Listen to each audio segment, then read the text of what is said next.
In 1986, Ben & Jerry's headquarters received a postcard from Jane Williamson, a die-hard ice cream fan, asking for cherry-flavored cream based on Grateful Dead member Jerry Garcia. Both Ben and Jerry loved the idea. Ben led the flavor tasting process and created what is, to this day, one of the most popular and longest served flavors of all time. The only issue is, one pint has over 1,000 calories, and I can eat a pint in 10 minutes.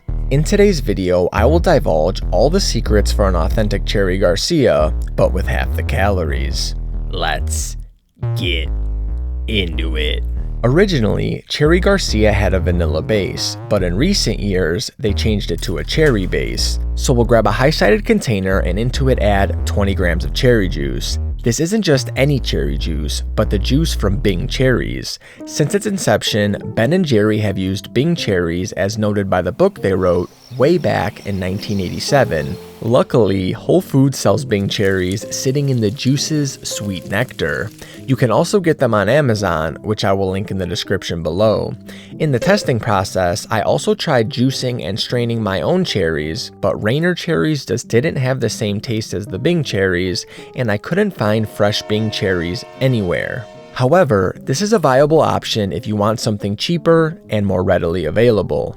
With our cherry situation taken care of, we will then add 380 grams 2% high protein milk, 2 egg yolks, and 4 grams vanilla extract. In the book, they actually call for 2 whole eggs, but since we are subbing out heavy cream for milk, I would rather not add any additional water that will make the ice cream icier. So I will separate the egg white from the yolk and only add the yolks to the mixture.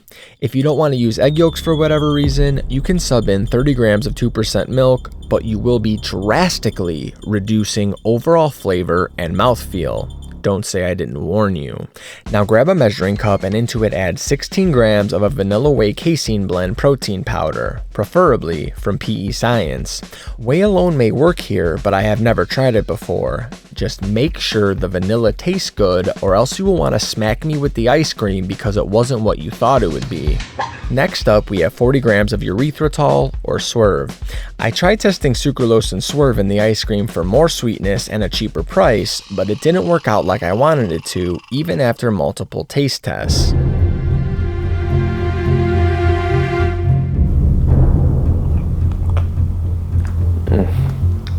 I'm guessing this one's the Swerve since this is the one that was super smooth.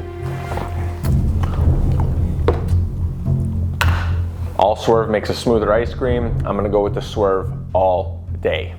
We will finish the dry ingredients off with a half gram of salt and 0.8 grams of xanthan gum.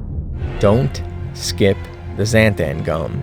It makes ice cream taste like ice cream when it is swirling around in your mouth. Trust me. Take a spoon or fork and mix these ingredients up thoroughly. Now we'll take our wet ingredients and an immersion blender and start mixing. Slowly add in the dry ingredients over a 30-second period and continue to blend for 90 additional seconds. There are also 120 additional recipes in my cookbook that have been helping countless people lose weight and keep it off while enjoying each and every meal. This includes my protein potato bun recipe that won't be on YouTube for weeks, but is already in the cookbook for you to enjoy. Get my cookbook, receive new recipes before anyone else, and start losing weight today. Now we'll add our melted ice cream into a pint, label it not to get confused with our other creams, and add it to the freezer. 24 hours later, nature is calling to eat some cream. But before we eat, we need to get our mix-ins ready.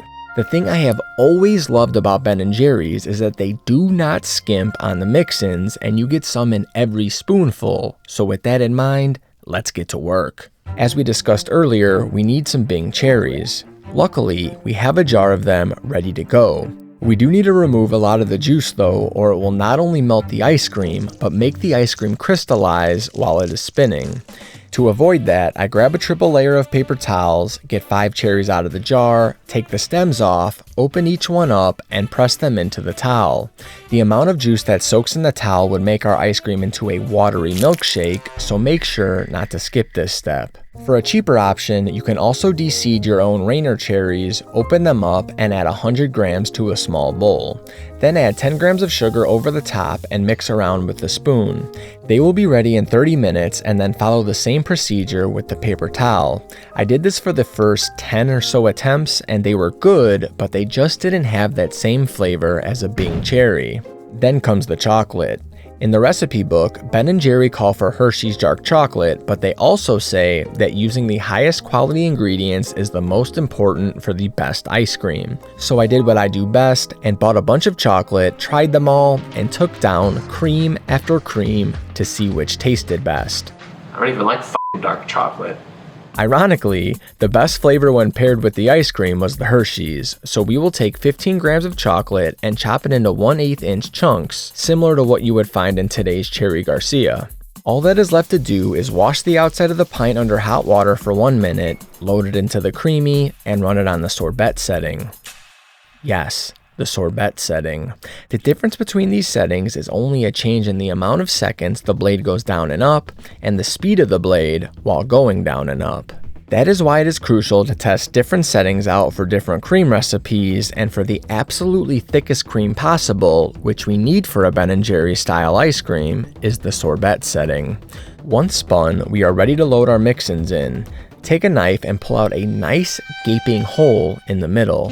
Fill it up with a layer of chocolate, followed by a layer of cherries, and repeat until all mix-ins are added. Add the ice cream on the knife back into the cream and use the mix-in setting to finish the best copycat creamy ice cream on all of the internet. If you want to venture into cream heaven, add a couple of scoops to a waffle cone and enjoy the fruits of your labor. This cream packs pure Cherry Garcia flavor without having you pack on the pounds. The only issue is, if you are in a larger calorie deficit, you might need ice cream with even lower calories. That is why I made pints of ice cream that are only 150 calories per pint, which you could find in this video here. These will help you lose weight no matter how steep the calorie deficit, and I can't wait to cream with you there. That was so damn good. Just piped the shit out of that cone. Until next time, deuces.